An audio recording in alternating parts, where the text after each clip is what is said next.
Jason Derek Brown. On November 29, 2004, Jason Derek Brown did something that would put him on the run for a long time. He shot and killed an armored car guard outside an AMC theater in Phoenix, Arizona, and made off with $56,000 in cash. Now, you might be wondering why someone would do such a thing. Well, Jason was deep in debt, living a flashy lifestyle, and probably saw this as his golden ticket out of trouble. But the plot thickens. Right after the crime, Jason vanished. He ditched his BMW for a Cadillac Escalade, hit the road, and was last seen near Portland, Oregon. From there, he disappeared into thin air, leaving his car at the airport. The FBI started a massive manhunt, but Jason had become a ghost. People wondered how he got into this life of crime, and they soon found out Jason wasn't always on this path. He was born in Los Angeles, California, and even did a stint as a Mormon missionary in France from 1988 to 1990. Back in the States, he was a toy salesman and owned a golf equipment import business. Jason loved the high life, flaunting his wealth, but it all caught up with him when his debt skyrocketed. The FBI had him on their 10 most wanted list for years, offering a $200,000 reward for his capture. Despite his surfer dude looks and resemblance to actor Sean Penn, there have been no confirmed sightings since he went on the run. Some think he's hiding in the Mormon community, or maybe he fled the country. People who knew him say he could charm anyone, which probably helped him stay hidden. The FBI still gets tips now and then, but Jason Derek Brown remains one of America's most elusive fugitives. Dawood Ibrahim. When the parents of Dawood Ibrahim welcomed him into the world on December 26, 1955, they had no idea he would grow up to be one of the most notorious criminals ever. Born in Dongri, a neighborhood in Mumbai, Dawood's early life was pretty normal. His father worked as a police constable, which is quite ironic if you think about it. Young Dawood attended Ahmed Sailor High School, but didn't exactly stay on the straight and narrow. As a teenager, Dawood got involved in petty crime and quickly rose through the ranks of Mumbai's underworld. By the 1970s, he had established the D Company, a criminal organization involved in everything from smuggling to extortion. His big break came in 1993, when he allegedly masterminded the Bombay bombings, a series of explosions that rocked Mumbai and killed over 250 people. This act put him on the global map as a wanted terrorist. Despite numerous attempts, he's never been caught. It's believed he's hiding in Pakistan, though the authorities there deny it. Interestingly, Dawood loves cricket and has been rumored to have connections with international betting syndicates. His influence even extended to Bollywood, where he was known to have connections and sway over some film productions, like funding movies and influencing casting decisions.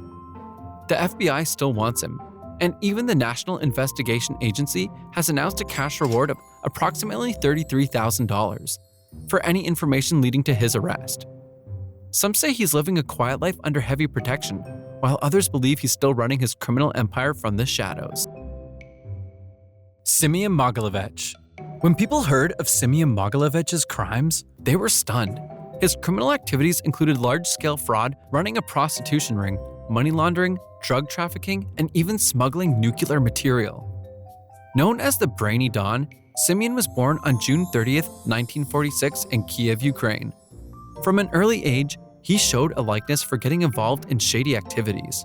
Simeon built a powerful and highly structured criminal organization, with many of its 250 members being his relatives. Known as the boss of all bosses of the Russian mafia, he has been labeled by the FBI as the most powerful and dangerous gangster in the world.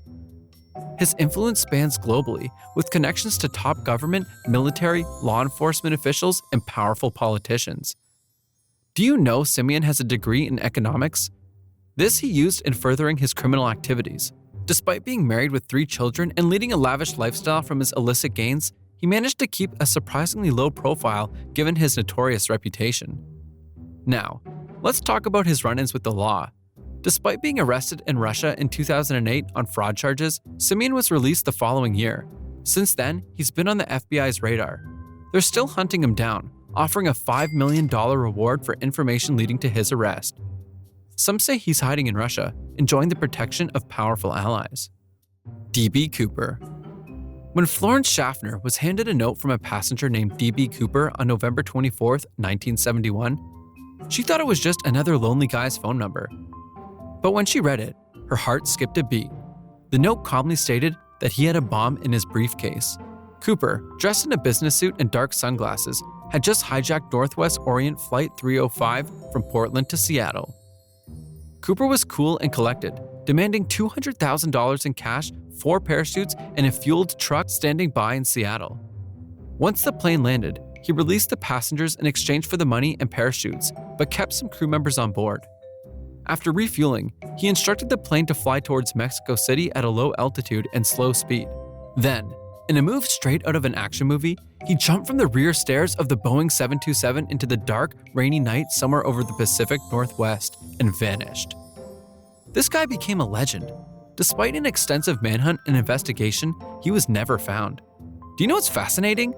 Some of the ransom money was discovered in 1980 by a young boy named Brian Ingram while he was digging on the banks of the Columbia River. But Cooper's whereabouts remain a mystery. Over the years, countless theories and suspects have surfaced. Some believe Cooper didn't survive the jump, while others think he lived out his days under a new identity. The FBI officially closed the case in 2016, but the legend of DB Cooper lives on. At one time, there was reward money for information leading to his capture, but it has since expired. People are still captivated by this incident, and new theories pop up all the time. What if he got away with it? What if he's quietly somewhere chuckling at the endless speculation? Joseph Cony. Let's move to Africa, where we find one of the continent's most infamous figures, Joseph Cony. Born on September 18, 1961, in Odek, a small village in northern Uganda, Cony started out as a fairly ordinary kid, but things took a turn. In the late 1980s, he took over a rebel group that would become the Lord's Resistance Army, LRA, and his reign of terror began. Cony claimed to be a spiritual medium, channeling spirits to lead his followers. He mixed mysticism with brutal militancy. It is an interesting fact that Cony used to cover himself in oil and wear a dress during rituals, claiming it made him invincible. Now, onto his crimes. Cony and his LRA have been responsible for kidnapping tens of thousands of children, forcing boys to become child soldiers and girls into sex slavery. He's also known for mutilating civilians, an act meant to instill fear and maintain control. This man's cruelty knows no bounds. Despite numerous attempts to capture him, Cony has managed to slip from the authorities. His ability to evade them is almost legendary, moving through the dense jungles of Central Africa and exploiting the porous borders. At one point, there was a $5 million reward for information leading to his arrest, offered by the US State Department. If you're wondering what people say about him now, well, he's a ghost story that's still very real. The LRA's activities have dwindled. Some believe Joseph is hiding in Sudan or the Central African Republic. The International Criminal Court has an outstanding warrant for his arrest, but he still hasn't been found. Do you know what's really wild? What if he's out there, still controlling his scattered followers? The search for Joseph Cony is still on. Ismael Zambada Garcia. Here's an outlaw from Mexico named Ismael Zambada Garcia, also known as El Mayo. Born on January 1, 1948 in El Alamo, Sinaloa, Ismael started from humble beginnings. Unlike many notorious criminals, he wasn't always on the wrong side of the law. Growing up in a rural part of Mexico, he eventually turned to the drug trade, seeing it as a way out of poverty. El Mayo is one of the most powerful drug lords in the world, leading the Sinaloa cartel. This man has been running the show for decades, trafficking massive amounts of cocaine, marijuana, and heroin into the United States. He's known for his strategic mind, keeping a lower profile compared to his more flamboyant counterparts like El Chapo. Ismael is smart, cunning, and has managed to stay out of prison despite being a top target for law enforcement. Over the years, there have been numerous attempts to nab him, but it always proved futile. Authorities have offered a $15 million reward for information leading to his arrest. Maybe that's why he's so elusive. He knows there's a hefty price on his head. Do you know what's fascinating? Despite his ruthless business, El Mayo is seen by some as a Robin Hood figure in his community, providing for the poor and keeping a sense of order. Yet, his cartel is responsible for countless acts of violence and corruption. And just recently, on the 25th of July, 2024, El Mayo's days of being on the run came to an end. He was arrested by U.S. federal agents in El Paso, Texas, alongside the son of another jailed drug lord, El Chapo. It is said that El Mayo was tricked by a high-ranking member in the cartel into boarding a plane that he had no idea was being flown to where he would be arrested. His arrest has been considered one of the biggest arrests since the apprehension of El Chapo. Rja Igna. Who says women can't be outlaws? Meet Rja Igna, the notorious crypto queen. Born on May 30th, 1980 in Bulgaria, she had an impressive start. Growing up, Rja was known for her intelligence and drive. She moved to Germany as a teenager and later earned a PhD in European private law from the University of Constance. But Rja's life changed when she founded OneCoin in 2014, a cryptocurrency that promised investors massive returns. This turned out to be a massive Ponzi scheme, defrauding people of over $4 billion. Yup, billions. She convinced people worldwide that OneCoin was the next big thing in cryptocurrency, but it was all smoke and mirrors. In October 2017, as authorities closed in, Rja vanished. She boarded a flight from Bulgaria to Greece and hasn't been seen since. There are wild theories about her fate. Some say she's living in luxury under a new identity, while others think she might have been murdered in 2018 on the orders of Bulgarian organized crime boss Taki, who is said to have harbored her. If you thought the FBI would give up, think again. They've got a $5 million reward for information leading to her arrest. The story gets more interesting with reports of her being linked to properties in London recently. Anaden Ariano Felix. Here's another woman who has made a name for herself in the world of crime. Anaden Ariano Felix, born on April 12, 1961, in Mazatlan, Mexico. Anaden grew up in a family that was deeply involved in the drug trade. She took a different path initially, earning a degree in accounting, but eventually, the family business called her back. Anaden is known as the financial brains behind the Tijuana cartel, one of Mexico's most powerful and violent drug organizations. She goes by several aliases, which include La Jefe, La Madrina, and La Narco Mami. Her expertise in finance has helped the cartel launder money and expand its operations. She is not your typical drug lord, preferring to manage the business side of things rather than engaging in the violent aspects of the trade. Despite being on the radar of both Mexican and US authorities, Anaden has not been captured. Some say she's living a low-profile life, possibly in Mexico, while others believe she might be hiding abroad. People are often surprised to learn that she was once a law-abiding citizen before taking over the family business. Nesio Oca Santos. Last on the list is Nesio Oca Santos, better known as El Mencho, born on July 17, 1966, in Michoacán, Mexico.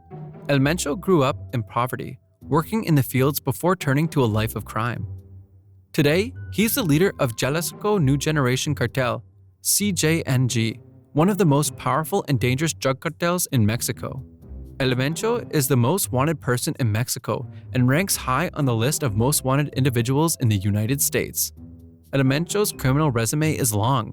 He's deeply involved in drug trafficking, murder, kidnapping, and countless other violent crimes. Under his leadership, the CJNG has become notorious for its brutality and vast drug operations, smuggling massive amounts of drugs into the US. Despite numerous manhunts, El Mencho has managed to stay out of jail. Authorities believe he might be hiding in the mountains of Jalisco and Michoacán, protected by a network of loyal cartel members. The US government and Mexican government have both put out a $10 million reward and $30 million reward respectively for any information leading to his arrest. People often wonder how he continues to stay one step ahead of the law. Some say he's constantly on the move, changing locations frequently. Authorities are determined to catch him, given the great impact his cartel has on drug trafficking and violence in Mexico and beyond.